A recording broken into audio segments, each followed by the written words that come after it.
Hello guys, welcome back to the channel. In today's video, I'll be showing you how to color correct using color curves on CapCut PC.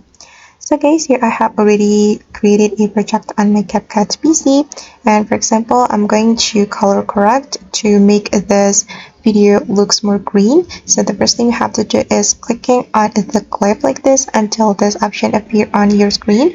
Then you're going to select the adjustment option, and on this adjustment option, make sure that you select the curves option, this one.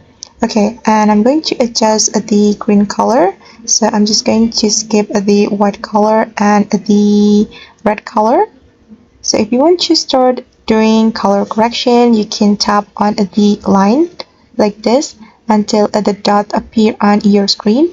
Then you're going to drag the dot to move it like this. And I'm going to make it looks more green. Okay, and you can keep adjusting until you're satisfied with how it looks. Tap on the line and drag it. Okay, and I think it looks good enough. And that's how basically we can do color correction using color curves on CapCut. I hope this tutorial will be helpful for you. Thank you so much for watching and see you on the next video.